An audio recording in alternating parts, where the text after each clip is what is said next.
Bonjour à tous. Aujourd'hui, je vais vous présenter l'œuvre Nous sommes tous des féministes d'une première partie et l'histoire unique dans une seconde partie de Chimamanda Ngozi Adichie, qui est une écrivaine nigérienne.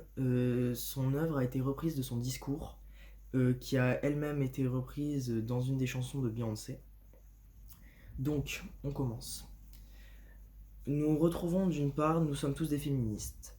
Comme étudié lors de notre programme scolaire, il existe énormément de types de féminisme à toute époque et de tout type.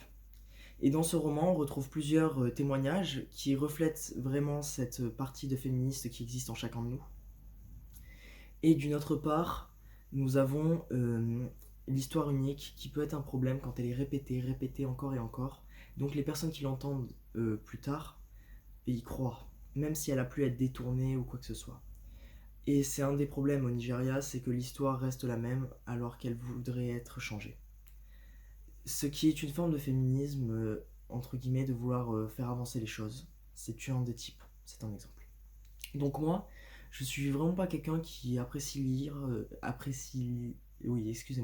qui apprécie lire d'habitude.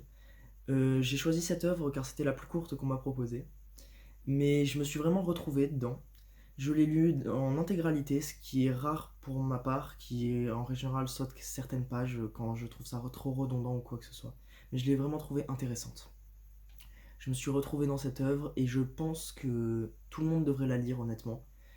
Comme en Suède, où ils ont distribué cette œuvre gratuitement à tous les étudiants de 16 ans pour inciter au féminisme, etc. Et je pense que c'est quelque chose de très important et c'est un combat d'actualité qui est là depuis toujours et qui est de plus en plus fort aujourd'hui.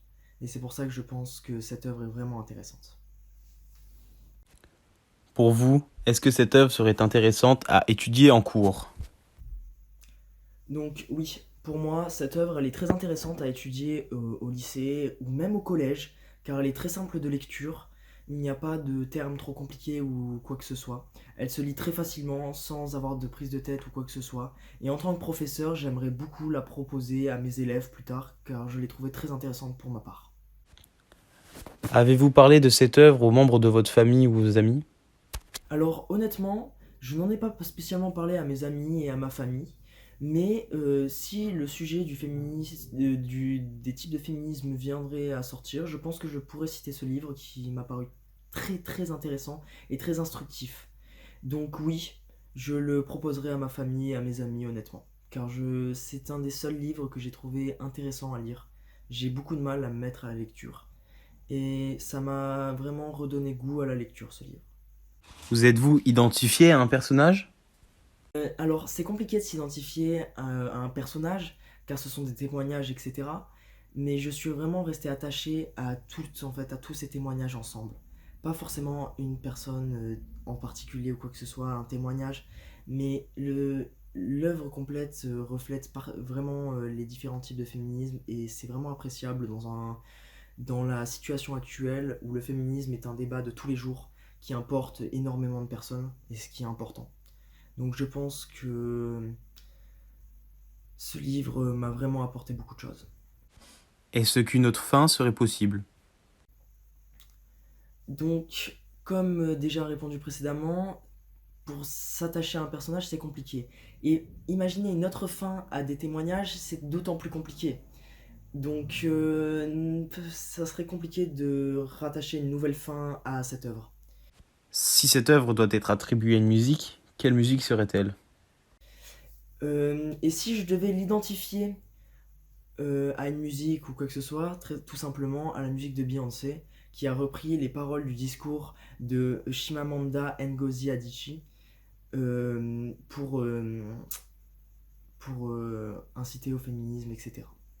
Changerez-vous quelque chose dans cette œuvre? J'aurais possiblement essayé de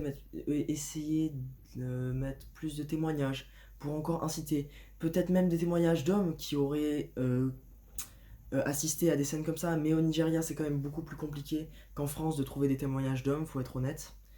Mais je pense que ça ferait un grand plus à tout ça d'avoir des témoignages supplémentaires encore et d'approfondir l'histoire unique qui vient quand même en second plan dans cette œuvre pourtant qui est très intéressante et qui est très importante selon moi, car l'histoire unique incite vraiment sur la suite de l'histoire, la suite des événements, les stéréotypes, ils sont ancrés dans cette histoire, et en faisant en sorte que l'histoire unique, justement, change, ça permettrait d'ouvrir au monde et d'effacer certains stéréotypes qui sont ancrés dans les cultures et qui sont très compliqués à défaire.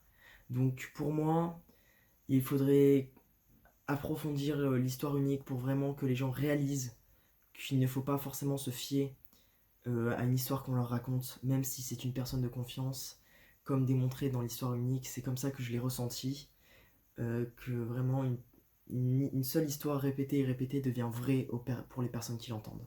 Et ce qui peut poser un réel problème pour le futur de la société.